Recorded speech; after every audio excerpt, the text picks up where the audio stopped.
selected from the mission list. I sent a list of selectable missions to your iDroid. They're all jobs that only you can handle.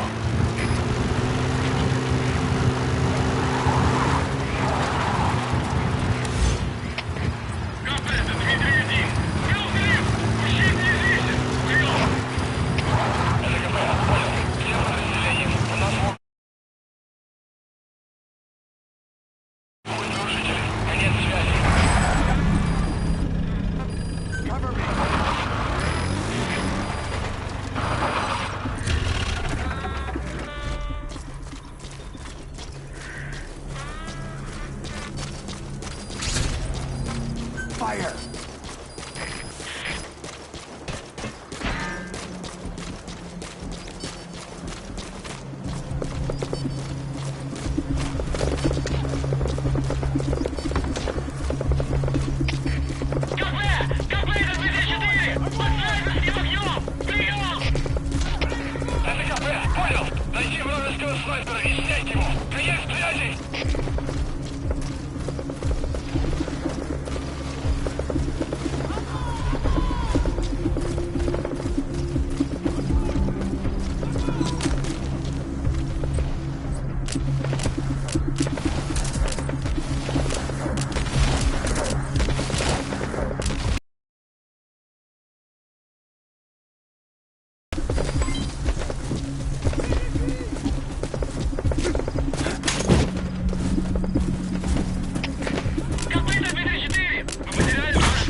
AI pod launch confirmed.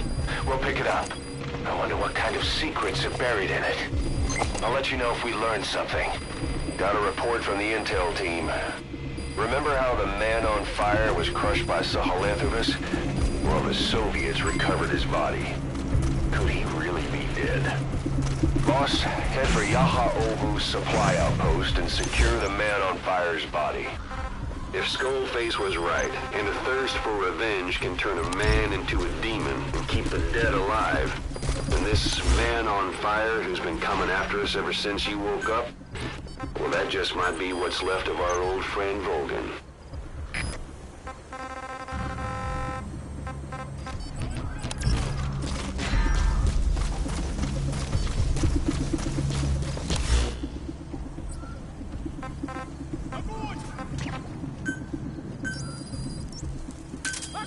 Roger.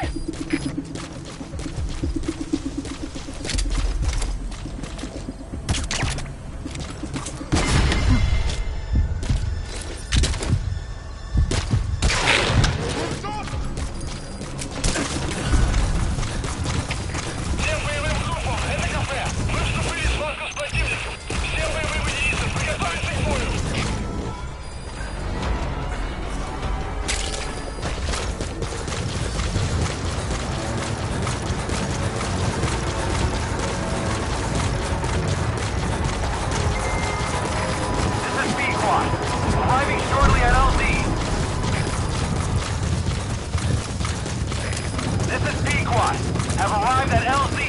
Will stand by.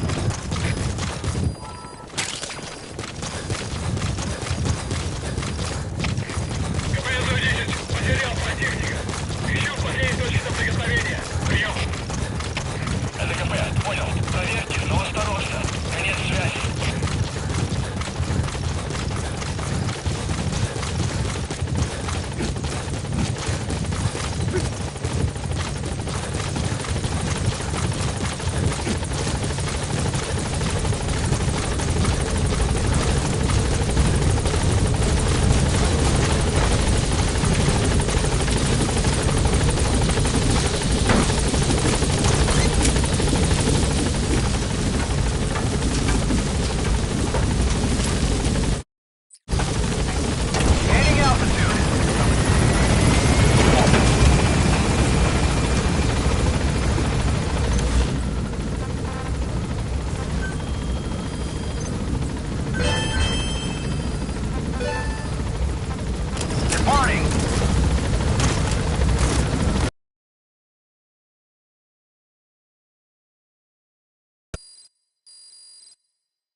Stay back.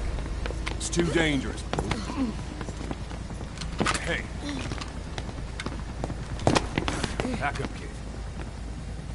I said no. You have to stay back.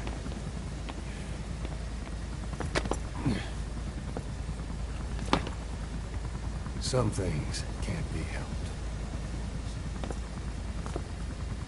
Back to your quarters.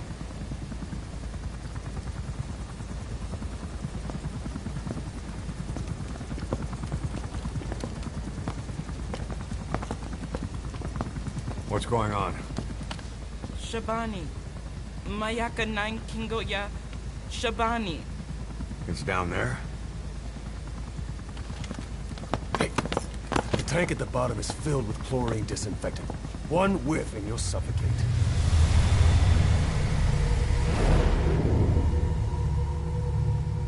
Don't even.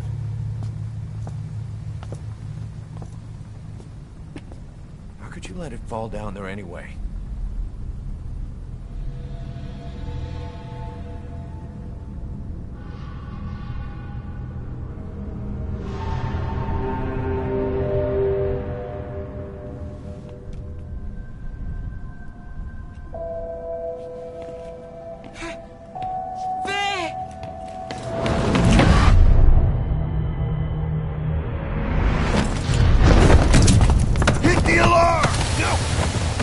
Go down there, and it is over. Boss! Hey! Listen to me! There is no way to recover the body.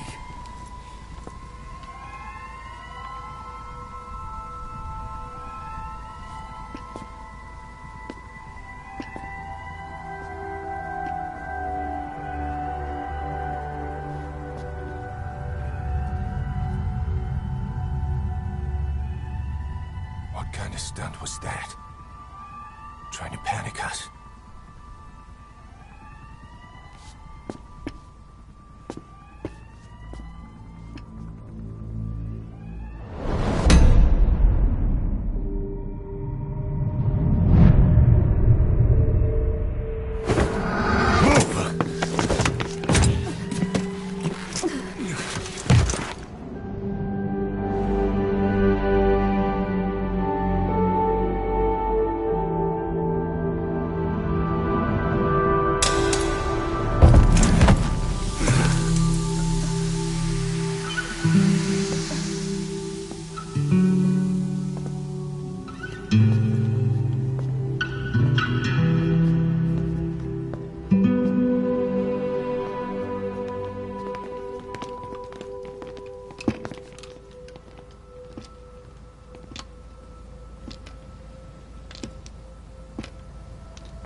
Look.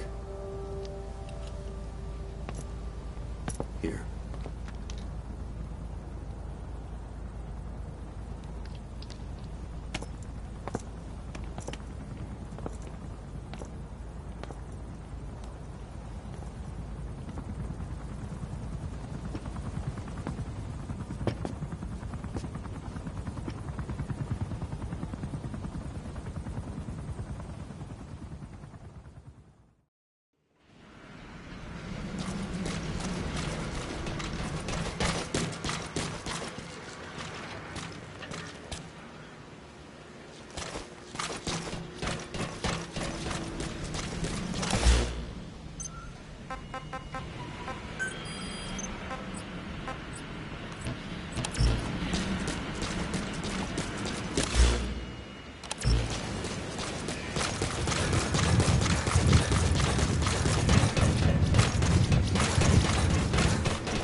Welcome back, boss.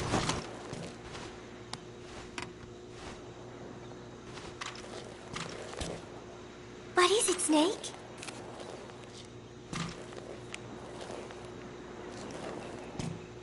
Gallo Pinto! Amanda and I taught Cecile how to make it.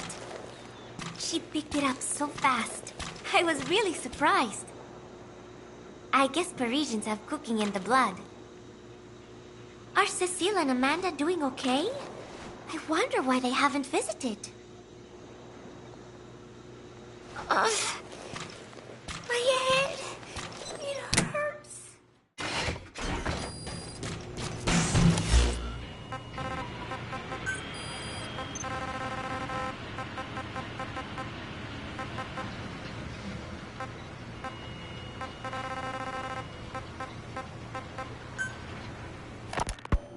So, as if putting me on stage to sing was not enough, Miller even expected me to write the lyrics.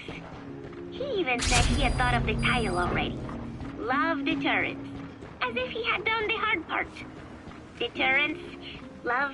Deterrence. Deterrence is when nuclear weapons prevent war, right? I do not see how love fits in. But it was too late to complain, so I just sat and listened to the tape of Miller's backing guitar and Roger. the professor's melody over and over again. I guess the melody is more Professor Galvez's creation than Miller's, but on the whole, I think it is actually a good song. First, it goes for your heart with a sorrowful opening, but then you feel revitalized as the song goes on. Miller grew up in post-war Japan. Maybe that is why the song has that kind of balance. Long ago, I heard some Japanese music called enka, I think. It sounded this way, but I wonder why it has to sound sad in the first place. Miller called it love deterrence. Doesn't that mean he had a love song in mind? All I see of Miller and women is the way he fools around with a lot of them at once. But maybe he has had his heart broken too. And what about me? I found myself thinking about Chico and Snake as well. I know Chico has a crush on me, so naturally he should come to mind. But why Snake? He saved me, and I feel indebted to him. But I thought that was all he meant to me. Why does my heart flutter when I think of him? It is embarrassing to be unable to control this emotion. There has to be a way to suppress it, to forget it. But maybe that is what love deterrence is. With that thought in mind, I went to my desk and began to write and write. Just 3 days left until Peace Day.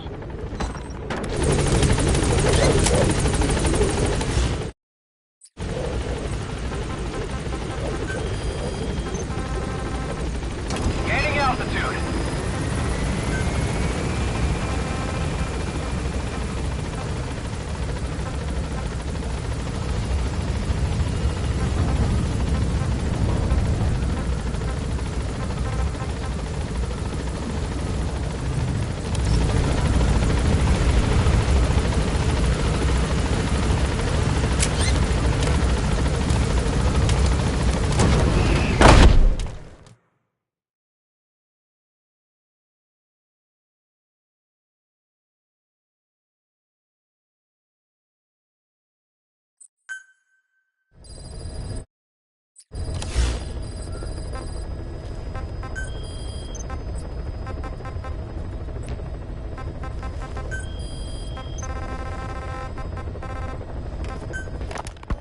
You mentioned that the man on fire was crushed under Sahelanthropus in its hangar. Yeah. He was caught under the wheels of its transport platform. But his body wasn't found. What? We searched the area the moment we arrived, but there was no trace of him. I wasn't hallucinating. I know. I trust you on that. That means someone must have taken the body. But when I got there, everything was still as it was. Even Skullface hadn't been touched. I can't see a reason to sneak into a place like that and drag out the biggest, heaviest guy there. What are you getting at? The only option left is... he got up and walked away. That platform ran him over. Just ran him over. You're saying that's not enough? I don't want to believe it, but maybe not. He shrugs off bullets, even rocket strikes. There's no reason to think that would finish him. It seems ridiculous, but I'll start gathering eyewitness accounts just in case. If you dig up anything concrete, I want to know. You'll be the first, if I dig anything up. But I hope to hell I don't. No kidding.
come in. Boss?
Roger that.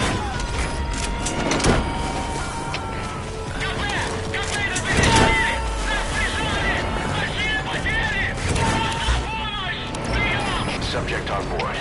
Leave the rest to us.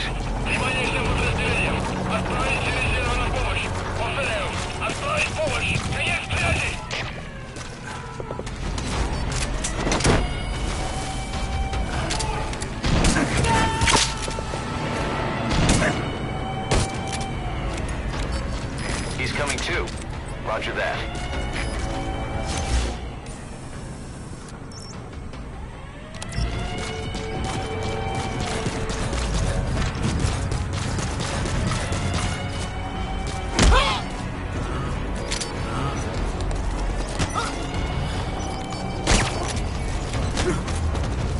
Spit it out.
On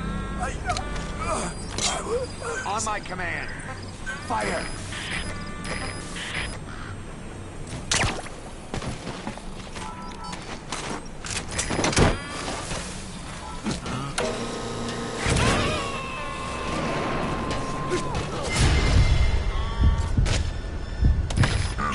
Two.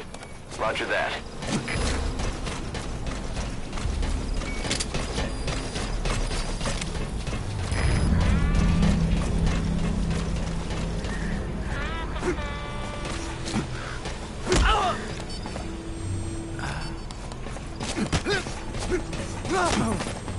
Spit it out. Fire!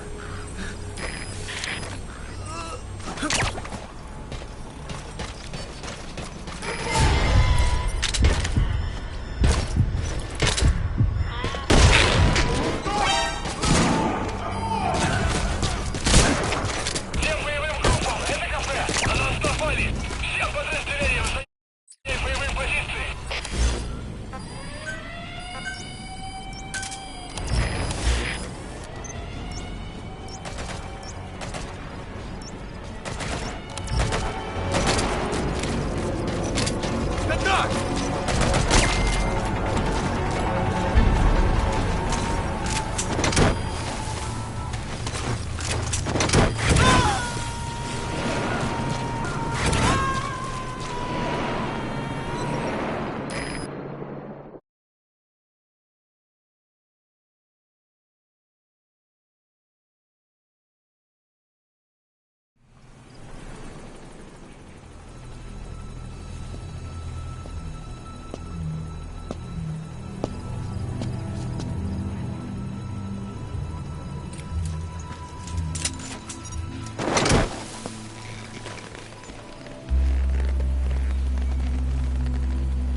I barely recognize you, Colonel. Skullface used your thirst for revenge against Big Boss, did he?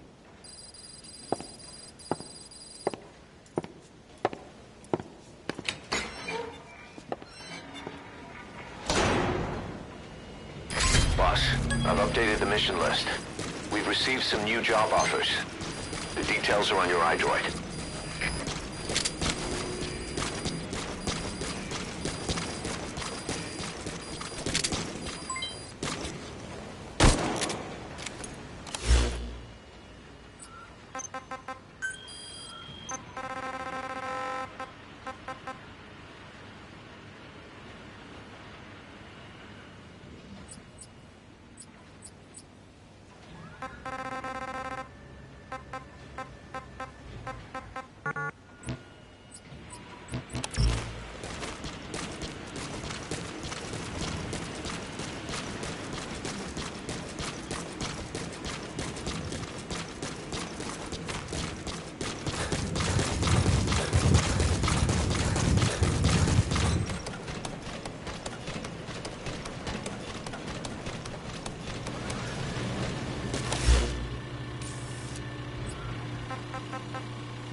Roger.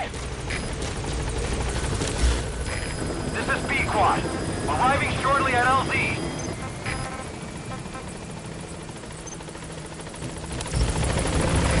This is B-Quad. On station at LZ.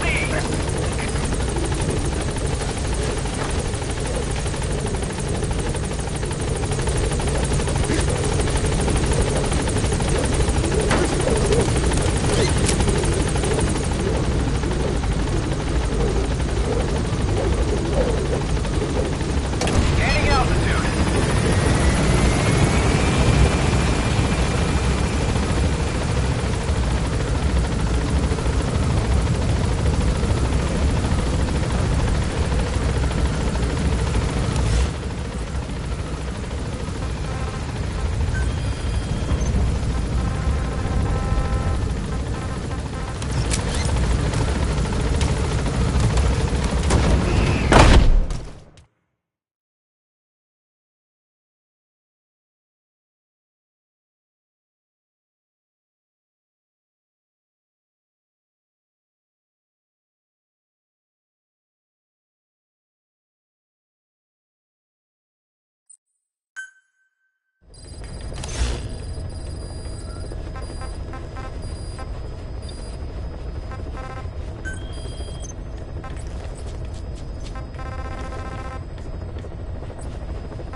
Let me guess. Photosynthesis? Oh? What makes you say that? Well, a long time ago, I knew someone with a similar ability. Well, you are correct. Most of my body is covered with parasites. I supply them with water, and in return, I receive sugars they produce when exposed to light. It isn't just my skin either. The parasites also act as my eyes. They have replaced many of my internal organs as well. It is thanks to them that I live on after over a century. How did you obtain them anyway? Through your research? I would like to say as much, but there is more to it than that. Let me take you back 20 years. I had hit a dead end with my parasite research. Then I was approached by a foundation. They said they had a sample of an unusual strain of parasite. Which foundation? Apparently, they had links to ARPA. But that is all I learned. I was somewhat ignorant of the ways of the world. Just being able to study it was enough for me. Yeah, I've heard that before. Go on. Half in doubt, I visited them to discover the body of an old man. Well, to be precise, his partial remains. A collection of parts, you could say. The man had died in an explosion. An old man, you say? His flesh had not decomposed. In fact, the tissue's cells were still metabolizing. The parasite had infected, or should I say assimilated with, the tissues, and was keeping them alive. I became obsessed with studying the body parts, foregoing food and even sleep. Every day was filled with new discoveries. The parasite's biology, internal anatomy, life cycle. But there was only so much I could learn through observation. And so I made a decision. To truly know the parasites, I had to live with them. So, you implanted them inside you from the dead man's flesh? Correct. It was quite a gamble, whether or not they would adapt to me. But fortunately, it appears I was compatible with them. Or perhaps, through my many years of research, my immune system learned to tolerate them. Were they that body's only parasite? Yes. However, there was a separate specimen that supplied its host with adrenaline in response to pain, and yet another that could connect to them, to take them into me. But my wishes were denied. Their records, though, provided clues that helped advance my research. Would you care to join me? A life spent never worrying about food is a most wonderful one. I think I'll pass. But thanks. This has been helpful. The one that covers. The parasite that lives on the surface of the skull's bodies is what gives them their power. Similar to my children who live in my skin. I modified the parasites I isolated from the body of that old man, differentiating them with various abilities. One that can blend perfectly into its surroundings by exposing the pigments in its cells at will. Another that, by harboring multiple species of metallic archaea, can oxidize and reduce metal. Isolating the one that covers and transplanting it into an artificial medium should provide the same abilities as the skulls, but they can only subsist within a human body. Once transplanted into the medium, they will eventually die. Another thing, the weakness of the one that covers is desiccation. Their surface moisture loss is greater than ours. The reason they give off mist is to alleviate this by releasing the salts inside them as microparticles. Water vapor condenses around them, appearing as mist. But this dries out the atmosphere until they cannot even produce mist. And once their supply of water from the host runs out, the parasites are in danger. They, along with their host, enter a form of suspended animation. However, a similar effect occurs if they come into contact with a large amount of water. Rain, for instance. The one that covers will temporarily abandon other processes in his eagerness to absorb the water. Pitijolone. Make the weather your ally.